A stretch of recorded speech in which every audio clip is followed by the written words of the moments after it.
Hello, everyone.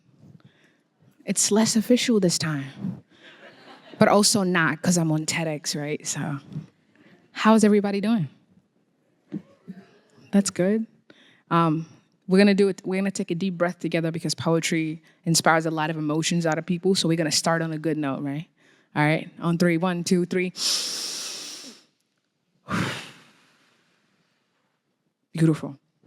As you heard by the lovely introducer, I am a spoken word poet, and I'm very, very excited to be here. And I'm very excited to represent a community of people that don't often get the stage. But when we do, we attempt to make magic happen. So this TEDx talk is my attempt to represent my community.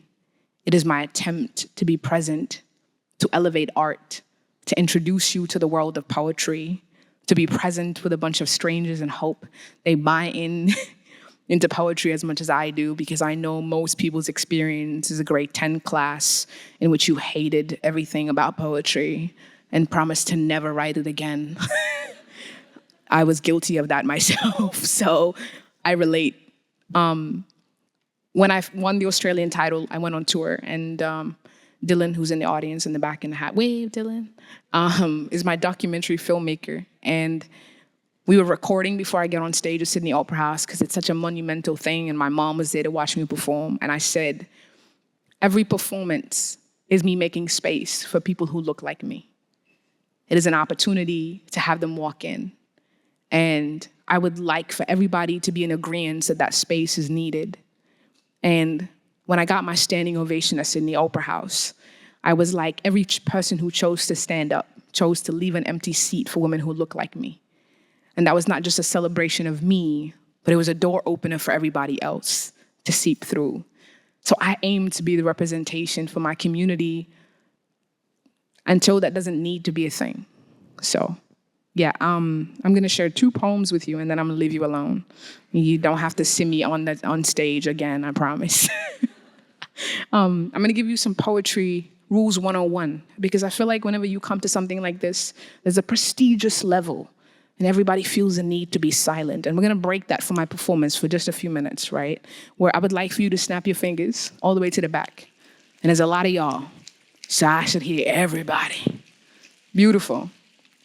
During my time, I welcome and want the woos and the yeahs and, oh my God, do it again. And I welcome random compliments. Oh my God, your outfit is awesome. Thank you so much. That's so sweet. I welcome all of that. So please, be with me within this performance and enjoy. In my bio, what you don't know is that I'm an improvised poet, which means everything I do on stage, I create for you and I leave it on stage. So unfortunately, if it's not recorded, sorry. So I'm gonna introduce myself through an improvised piece that is a tribute to my mother, my beautiful mother who's in the yellow in the back. Everybody wave, say, hey, mama.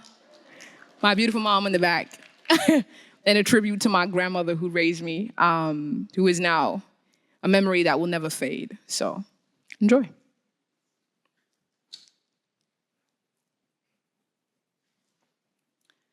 Fridays at my house was the fragrance of great cooking mastered up by my grandmother's hands, and my mother chasing her shadow behind, hoping one day she'll be able to concoct the same magic. Fridays were a call to prayer, the magical sound of children's laughter and their heartbeats turned into somewhat of music. Fridays, and where we all gathered as a community, came under my grandmother's feet and listened to stories as if she is a library pouring every letter of the alphabet she has into our hands. Fridays were community days, where we filled up our stomachs with all the courage she gave us, and laughter was our medicine that stitched any cuts that we had all the way closed, that scars felt like a celebration of everything you are. Fridays is when we gathered at my grandmother's house, and we ate way too much for our small bodies. And after a well-ingested meal, we would gather at her feet, and she would say, my child, you were not born, you were created sculpted in God's image. And if he had anything, he would grow arms so he could sculpt you and everything that is great about him. My child, you are magic, which means sometimes people will meet you and not think that you are real, that you have a voice that sounds like a call to prayer, and your eyes are a welcome mat into a soul that dances on its own when people have left it to its own devices. She would tell us, my child, remember, there will come a time where everything about you that is great will be up for question. And I have to be honest with you, as much as I think you are magic, sometimes your magic runs out and you are still human. So there will come a day where they will come for you. They will steal your smile, pack it into a suitcase so you're forever chasing happiness after their feet. They will rip your teeth, wear them like jewels so that your pain is their victory, my child. I need you to remember that this melanin that is mahogany and magic placed on your body will be the reason you are incriminated. So I need to prepare you for the love the world can give you, but for the hate that sometimes it can spill out. So remember the magic that you have. So the day I lost my grandmother, I felt like the universe carved a hole in my chest and left me empty and bare and sorrow, because who else would remind me that I am godly? So inevitably, when the time came and I was running and escaping the injustice, trying to find shelter in abandoned spaces, seeking the refuge of a stranger's smile to make me feel like I'm human again, I remembered her. I planted a tree in her honor that I was used as shelter to gather myself at and say, Haboba, I know that you told me that they were coming, but they are already here and they're attempting to rob me of everything I need to be whole again. And I miss you from a part of me that hurts. And if I could turn my screams into thunder, split grounds in half to feel like I'm with you again, I would. So in your absence, I seek shelter in my mother's shadow, in her crooked smile and her hyped cheekbones that I'm convinced are like a stairway to heaven. And she has brown eyes that look like earth. So in the middle of my own struggle under these shadows, I seek my mother's safety. I seek her arms and her warmth, because my grandmother was right. A time would come and they would come for me, but I am ready. Thank you. Thank you so much.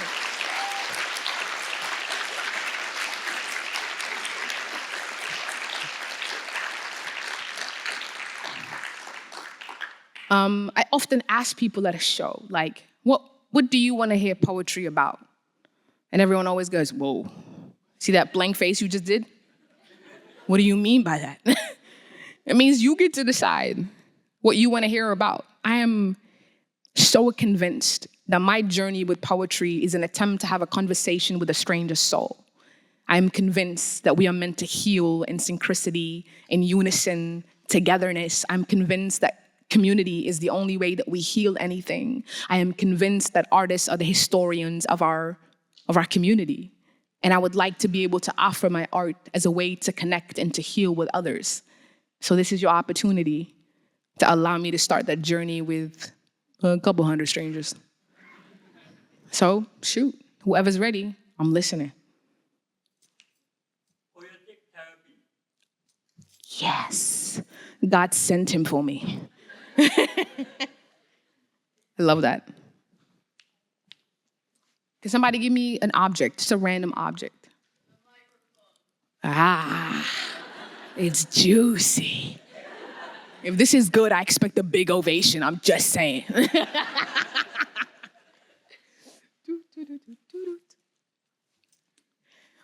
Somewhere between the line of poverty and richness, there exists a space that I'm searching for, which is validity. And I don't know if I want to be a millionaire who can afford a mansion, but I would like to be able to afford a therapist fee so I can sit down and talk about all the pain I felt from the world. So until the time comes when then the zeros on my checklist look like something bigger and my truth has relevance and people can listen to me without feeling pity before feeling inspired, I'm going to pour my reality into poetry. So, me and the pen sit across each other at a room.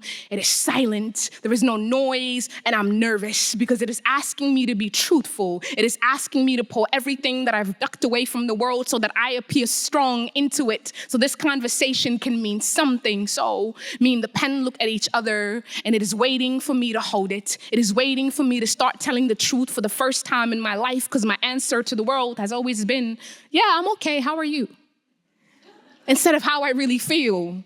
And I'm confined to boxing up my own truth into a small jar, placing it in the room before I step into the world, because who would want to collect tears from a stranger they don't know? So instead, I write poetry. Instead of crying in front of people I don't know, expecting long extended hugs where our heartbeats meet, instead of dancing to music in the middle of a street, hoping that my laughter will radiate again so I can feel happiness and not feel like it is a stranger that never wants to greet me, I write poetry. Before I could afford a therapist, before I can be asked how I am and answer truthfully, I write poetry. Before I can say I love you to people I truly love, I write poetry. Before I heal from the past and everything that has stopped me from being the greatest version of me, I write poetry. I pour myself into a page that catches everything I have, caught my tears and turned it into a painting and a drawing on the corner of a page. I write poetry because this is the only therapy I could afford.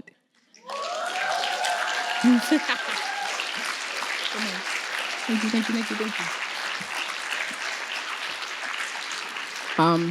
Oh, thank you.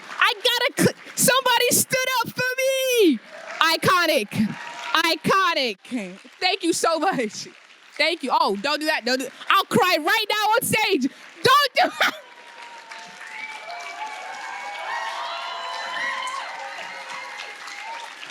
Oh my God. Thank you.